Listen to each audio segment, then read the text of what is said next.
Muy bien, bienvenidos a la clase número 20, la clase 20ª del estudio de este libro del Génesis. Son 20 clases de media hora, así que ya llevamos 10 horas de estudio del libro del Génesis.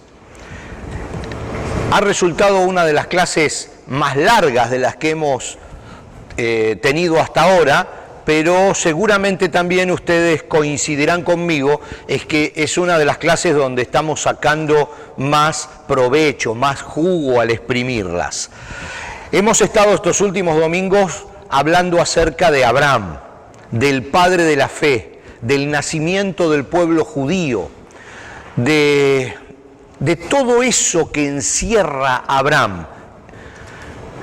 Hoy vamos a hablar de Isaac. Hoy comenzamos con Isaac, con el hijo de la promesa. Hay algunas cosas que nosotros no tocamos adrede, a propósito de Abraham, porque ahora las vamos a ver, pero más en relación con su hijo Isaac.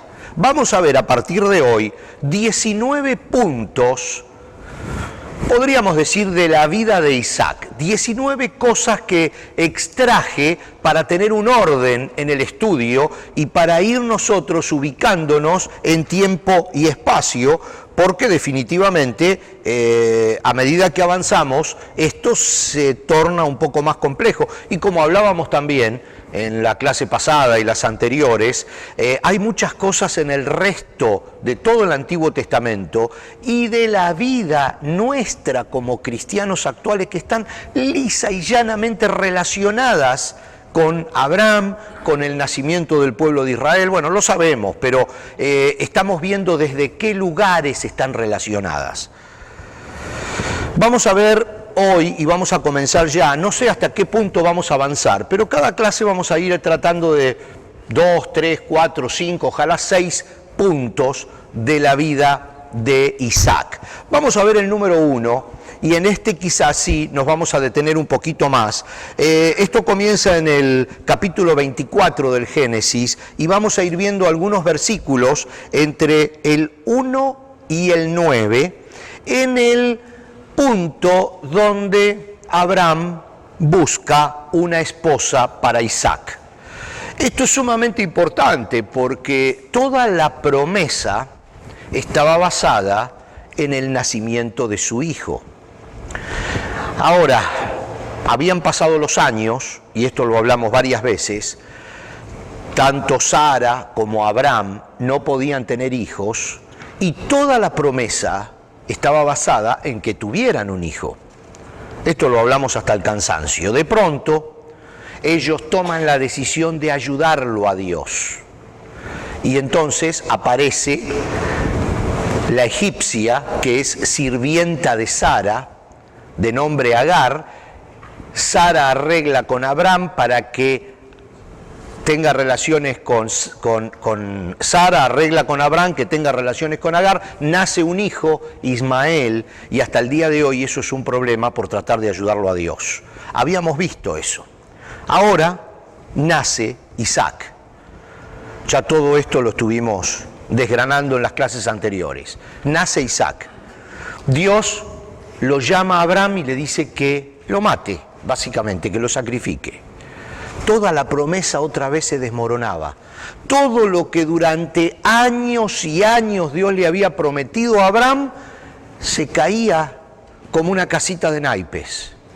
Si moría el hijo de la promesa, porque la promesa se basaba en la descendencia y era su único hijo. Sin embargo, ya estuvimos hablando acerca de lo que sucedió en el monte Moriah, cuando Isaac sube con la leña en la cual iba a ser sacrificado, y el ángel detiene la mano de Abraham, y ya estuvimos estudiando todo eso. Pero ahora, la historia continúa con que si Isaac no tiene hijos, otra vez el punto de que la promesa se basa en la descendencia se queda trunco.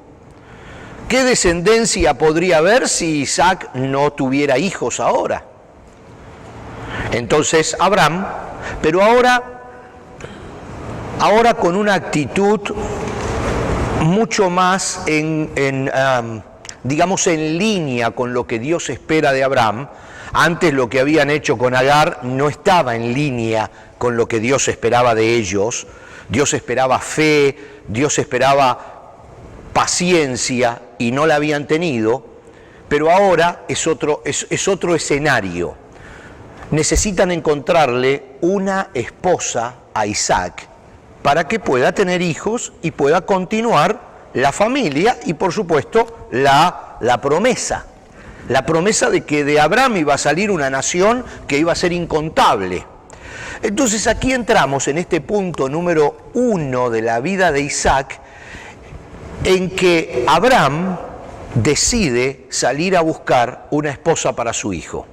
Eso era una costumbre, digamos, aceptada y corriente, de que el padre buscaba el hijo para la esposa para el hijo. Entonces esto no era algo que se escapaba de lo normal. Entonces vamos a leer esos primeros versículos del capítulo 24 y vamos a ir extrayendo en el día de hoy 2 o 3 enseñanzas que después las vamos a compartir en el grupo, porque son fundamentales en entender cómo actúa Abraham en esta situación. Dice, capítulo 1, Abraham ya era un hombre muy anciano y el Señor lo había bendecido en todo. Ustedes tienen todo aquí en la pantalla. El Señor lo había bendecido en todo. Cierto día, Abraham le dijo a su siervo más antiguo, el hombre que estaba a cargo de su casa, haz un juramento poniendo tu mano debajo de mi muslo. Después vamos a hablar de esto. Jura por el Señor, Dios del cielo y de la tierra, que no dejarás que mi hijo se case con una de esas mujeres cananeas, sino que vuelve, por supuesto, todo lo que está subrayado y lo que está resaltado con letras más gruesas en negritas, lo puse yo, La Biblia lo da todo plain. Entonces dice, se case con una de esas mujeres cananeas, sino que vuelve, le dice a su siervo más antiguo, a su hombre de confianza, vuelve a mi tierra natal, donde están mis parientes, y encuentra allí una esposa para mi hijo Isaac. Y el siervo preguntó, ¿pero qué pasaría si no puedo encontrar una joven que esté dispuesta a viajar tan lejos de su casa? ¿Debería entonces llevar allí a Isaac para que viva entre sus parientes en la tierra de donde usted proviene? No, contestó Abraham, procura no llevar nunca a mi hijo allí, pues el Señor Dios del cielo, quien me sacó de la casa de mi padre y de mi tierra natal, prometió solemnemente dar esta tierra a mis descendientes. Sigue, y ahora lo vamos a seguir leyendo el pasaje, pero ya como para no olvidarnos, porque es un pasaje largo, estos dos temas son muy importantes. Abraham tiene que conseguir una esposa para su hijo Isaac. Lo primero que dice, no quiero que mi hijo se case con una mujer que no tiene el mismo Dios. No quiero que se case con una mujer de Canaán. Recuerden que Canaán, las cananeas, descienden de Can, el hijo de Noé que no aceptó seguir al Dios de su padre. Y Abraham desciende de Sem, el hijo de Noé, que sí aceptó seguir al Dios de sus padres. Recuerden que la promesa era que Sem tomaría la tierra de Can. Por eso estaba allí Abraham, para tomar la tierra de los cananeos, no para compartir con los cananeos, por más que de alguna manera eran parientes. Eran descendientes de hermanos, uno era Sem, uno Cam, el otro era Jafet, que no tiene nada que ver acá, y los descendientes de Cam ocupaban la tierra de los cananeos, o sea, la tierra de Canaán, o sea, la tierra prometida, y Sem venía de otro lado, y venía ahí a tomar esa tierra, porque cuando en el arca cada uno de los hijos decidió lo que decidió, Noé les dijo, Sem va a tomar la tierra de Canaán, por eso estaba Abraham allí. Y por supuesto no estaba para hacer alianzas, no quería que en el nacimiento del pueblo de Israel, el pueblo de la promesa, hubiera una alianza en el casamiento. Entonces manda a su siervo y le dice, quiero que vuelvas a la tierra de mis parientes, a la tierra de los descendientes de Sem. donde están todos mis parientes. Porque recuerden que Abraham salió para cumplir la promesa de Dios de que los descendientes de Sem ocuparían la tierra de los descendientes de Cam. Pero la familia se quedó arriba, porque cuando Dios lo mandó a Abraham que saliera de su tierra, le dijo, y de tu parentela, los dejó a todos allá arriba, menos a su sobrino Lot, pero los dejó a todos. Entonces ahora manda a su siervo a buscar una mujer para su hijo a donde está su familia. Y aquí sacamos algunas enseñanzas nosotros, cuando la Biblia habla acerca de el yugo desigual, el andar haciendo alianzas, no solo a nivel matrimonial, que por supuesto es la base, porque en la casa es en donde se cocina absolutamente todo, pero el hecho de las alianzas entre los que tenemos una fe, entre los que pertenecemos al pueblo de la promesa y los que no, a nivel de los negocios, a nivel del comercio, a nivel del matrimonio, etcétera, en todos los niveles. Aquí le dice, momentito, ve a buscar una esposa entre mis parientes. Y lo otro es que el siervo le dice, y ahora seguimos leyendo, le dice, ¿y qué pasa si esa mujer no quiere venir para acá? Dice, ¿me lo llevo a Isaac para allá? No, dice, de ninguna manera. Dice, de ninguna manera. Si no encontrás una mujer que quiera venir para mi hijo Isaac, aquí te libero de la promesa que estamos haciendo en este momento, le dice Abraham a su siervo. No vamos a volver a transar, no vamos a volver a negociar, no vamos a volver a cometer la misma tontería que ya cometimos unos años atrás. O viene para acá porque esta es la tierra que Dios nos dijo que estemos, o se termina todo. Entonces aquí tenemos que ver a un Abraham ya anciano, actuando como se debe actuar, en línea con lo que Dios estaba esperando que él haga. Y vamos a seguir leyendo, porque esto es interesante y sería terrible que nos quedemos en el punto número 1. Vamos a seguir leyendo. Entonces le dice Abraham a su siervo, al sirviente de más año, al mayordomo de la casa, no te hagas problemas, dice, Dios enviará a su ángel delante de ti y se encargará de que encuentres allí una esposa para mi hijo. Aquí es muy importante este concepto, porque no se trata de simplemente confiar en el buen gusto del mayordomo para encontrarle una esposa al hijo. Se trata de ir a buscarla en la voluntad de Dios.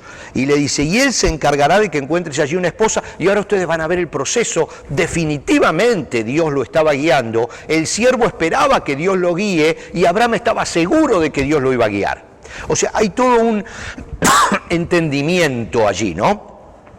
Si ella no está dispuesta a regresar contigo, entonces quedarás libre de este juramento, le dice, que haces conmigo, pero bajo ninguna circunstancia llevarás a mi hijo allí. Entonces el siervo hizo un juramento poniendo su mano debajo del muslo de su señor Abraham y juró seguir sus instrucciones. Vamos a ver un poquitito antes de seguir avanzando este tema del juramento con la mano debajo del muslo. Hay otros lugares en la Biblia donde este concepto se repite. Podríamos decir que es algo así como estrechar la mano, modernamente hablando, ¿no? Es como para decir, bueno, vamos a sellar este acuerdo, este juramento, este trato entre nosotros con un apretón de manos. Ahora lo diríamos así. Vamos a comprometer nuestra palabra con un apretón de manos. El concepto de poner la mano debajo del muslo, o sea, digamos, en la parte de atrás de la pierna alta, es una historia que incluso dice aquí un rabino que hasta el día de hoy incluso se practica en algunos lugares de la India. Vamos a leer. Bueno, ustedes saben que la palabra dice Ierej, que puede ser traducida como muslo, como fémur, como costado. Tiene varias traducciones. Incluso hay otros estudiosos, estudiosos de esta parte del Antiguo Testamento que piensan que es otras partes del cuerpo, pero no viene al caso porque los israelitas tenían que jurar siempre por algo que fuera superior a ellos. Por eso después el Señor Jesús cambia ese aspecto Bueno, no nos vamos a meter ahí, aunque me entusiasma el tema, pero vamos a seguir con esto. Pero en este momento, Abraham le está diciendo que jure por Dios mismo. Entonces ya Abraham está poniendo algo superior en ese trato, en ese juramento. Eso quiere decir que sea Dios el que esté escuchando este trato que estamos haciendo y que sea Él el que lo cierre. Por eso estamos hablando no de cosas muy complicadas, porque les explico, normalmente los israelitas cuando tenían que hacer un trato como este, debían poner la mano sobre algo sagrado. Entonces la ponían sobre la Torá o la ponían sobre alguno de los elementos sagrados del tabernáculo. En este caso, Abraham está invocando directamente a Dios, entonces utiliza este término del muslo más como un concepto de intimidad. Fíjense la respuesta de un rabino que se llama Aarón David algo. Era costumbre en ese entonces colocar el muslo sobre la mano del siervo, al revés, el muslo sobre la mano del siervo, en signo de muestra de poder. Es como diciendo, mi mano está bajo tu dominio. O sea, el siervo dice, mi mano está bajo tu dominio para que se haga de acuerdo a tu voluntad. Y dice este rabino que esta costumbre prosigue incluso hasta el día de hoy en algunas partes de la India. Hay otro pasaje bíblico, Génesis 47, mucho más adelante, que dice, cuando se acercaba el momento de su muerte, Jacob, que definitivamente ya lo vamos a estudiar, es el hijo de Isaac, es uno de los hijos de Isaac. Cuando llegaba el momento de su muerte, Jacob llamó a su hijo José, que ya lo vamos a estudiar también, con la historia de José termina el Génesis, y le dijo, te ruego que me hagas un favor, pon tu mano debajo de mi muslo y jura que me tratarás con amor inagotable al hacer honor a esta última petición, no me entierres en Egipto. Aquí vemos otra vez este concepto que ahora es utilizado por un padre y su hijo pidiéndole que jure que no lo va a dejar enterrado en Egipto. Entonces, este era un tema, digamos, común, pero muy fuerte a la hora de hacer un trato. Era un apretón de manos, digamos, como decían nuestros padres o nuestros abuelos, que valía mucho más que un contrato. Era la palabra. Y Dios era testigo de ese trato. De esa manera, Abraham lo presiona a su siervo para que vaya a buscarle una hija para su hijo con esas específicas condiciones, de que Dios lo guíe en la búsqueda y que, por alguna manera decirlo, se corone esta búsqueda con todo el deseo de esa mujer de venir a la tierra de Canaán a casarse con Isaac, que por supuesto no lo conocía, ¿no? Pero Abraham sí era conocido. Abraham era muy conocido en la tierra de sus parientes. Era un hombre, como ya lo dijimos en clases anteriores, de bastante poder económico y político, y militar de hecho. ¿Recuerdan cuando salió con su ejército para liberar? Abraham salió con su ejército para liberar a Sodoma, creo que era, que estaba a Lot, que había sido capturado en Sodoma, y salió con su propio ejército. Bueno, vamos a continuar. El punto número 2, y todavía estamos bien con el tiempo, el punto número 2 es que este siervo se encuentra con una mujer que para él es perfecta, pero empieza a buscar la confirmación de Dios. Luego, cuando nos dividamos para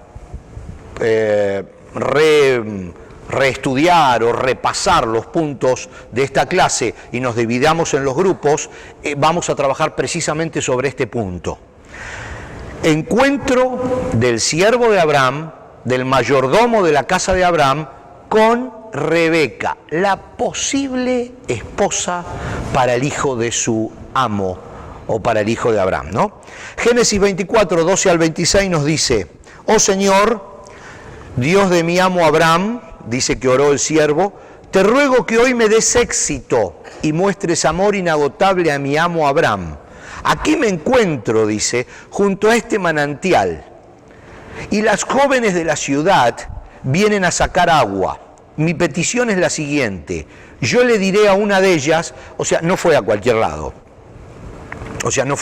fue al lugar a donde sabía que las jóvenes de la ciudad venían.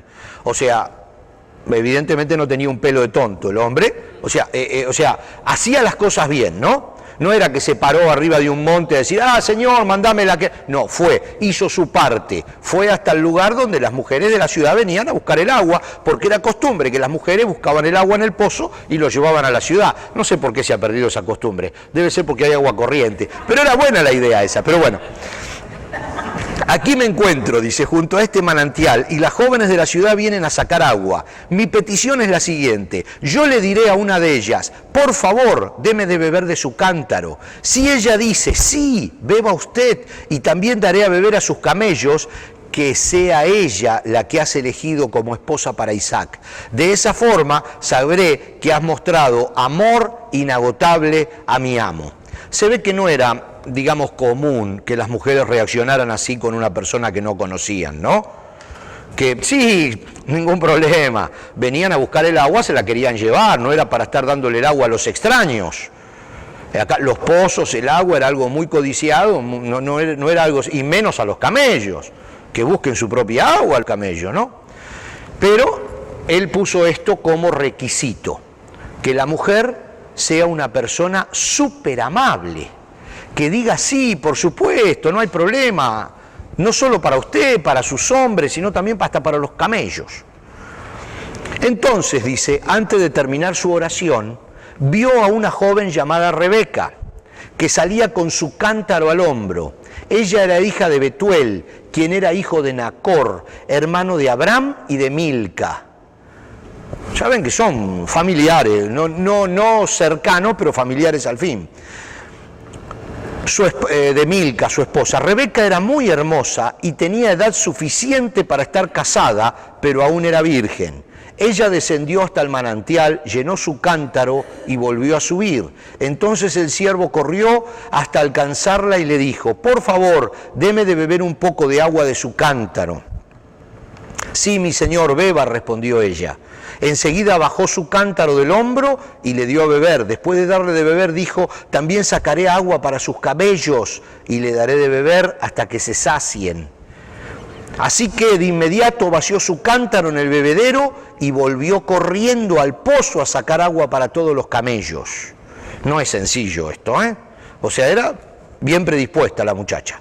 El siervo la observaba en silencio mientras se preguntaba si el Señor le había dado éxito en la misión.